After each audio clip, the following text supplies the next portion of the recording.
Good evening, ladies and gentlemen. Thanks, Roselle. I think the future of management is pretty much clear because you know the number of audience, right? So there was a time when if you say management or MBA, there's so much of craze that people used to run towards that. So today, of course, my title is also very clear. Can you have it on the screen? My presentation? Yeah. Now you can see also, precisely coincides with the mood that prevails here. So decline and downfall of MBA. So that's the basic thing. Now my idea is to basically provocate so that, my other fellow panelists will come back and say that, no, Xavier, don't be like this. Rameshan will certainly, fight with me.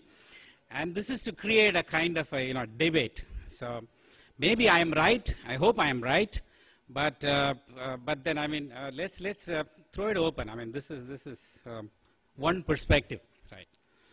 So because we have to paint a clear picture of where management is headed and what do we do to actually, retain its glory. Now, if you look at the placement, now this is not only India, of course, India, including IIMs, you know that there are issues with regard to placement, but the US, it has been terribly bad. Almost everyone who goes to a business school for an MBA does so to get a better job at a higher pay with more advancement opportunities. That was their basic assumption. There is a return on investment that is commensurate with the fee. That's why everybody paid that kind of a high fee and went into that. But last year, for example, 14 business schools ranked among the very best in the country by the US News reported that at least half or more of their full-time graduates were without job at graduation day. The top 3 schools with the most jobless MBAs at graduation were Claremont Graduate University's Drucker School. 87.5% of students did not have a job. And they were unemployed. Thunderbird had 76.1. And of course, Rensselaer Polytechnic had 66.7% students without job. This is news. Now look at, on the contrary, the kind of fee increase of the MBA programs. If you take 1978 as 100, in the US, the consumer price index has gone up to 400 as of 2012. But the college tuition fee has gone up to, this is not only MBA. Higher education in general has gone up to 1,200. So you can imagine 12-fold increase in the fee, whereas the general inflation is only 4-fold. So are you getting the commensurate returns? That's a basic question. So the cost of tuition has been rising. That's true in India also, in the IIMs at least. Others have restrictions, but then they have different means of collecting it.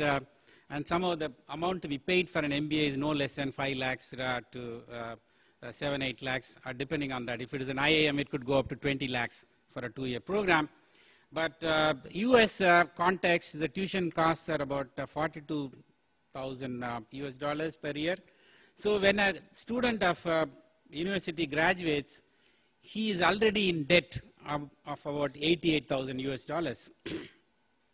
And if the students go without a job, how do they repay it? That's a basic question. So there is a growing anxiety in America about higher education. A degree has always been considered a key to a good job, but rising fees. So it's not only applicable to management. I think in general, we have to rethink education. So the whole way we are looking at it, it's all going to be, we have to reinvent this model. This system cannot sustain. This cannot continue for long. A degree has always been considered the key to a good job, but rising fees, increasing student debt, combined with shrinking financial educational returns, undermining at least the perception that the university is a good investment. There is a problem. You have to rethink. There is also another major problem that this 2-year MBA, is it really relevant? That's the biggest problem. So the middle is disappearing. The middle class kind of jobs. So a report by Federal Reserve Bank of New York shows that over the past 30 years, US workforce has shifted to either high-paying jobs that require a great deal of education, specialization, like in legal, engineering, technology, or towards low-paying jobs that require too little schooling, food preparation, maintenance, and personal care. So there is kind of polarization that's happening, I mean, in terms of jobs.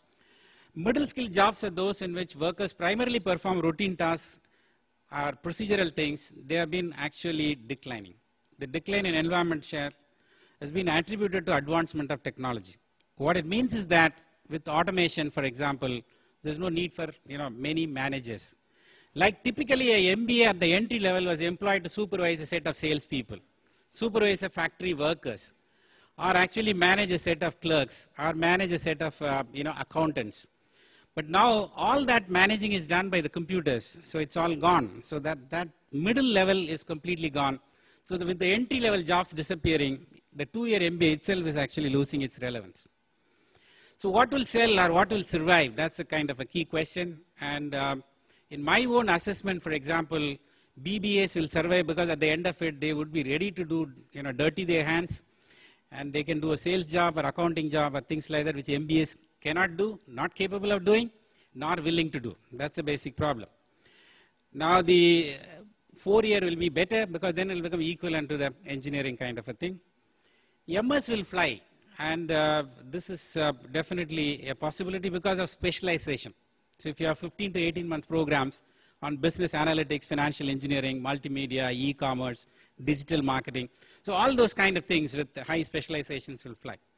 Of course, similarly, it is true with engineering also, because a friend of mine came with his son who had done polytechnic, then engineering, and he could not find a job. I told him to remove the engineering and apply based on the polytechnic. He immediately got a job.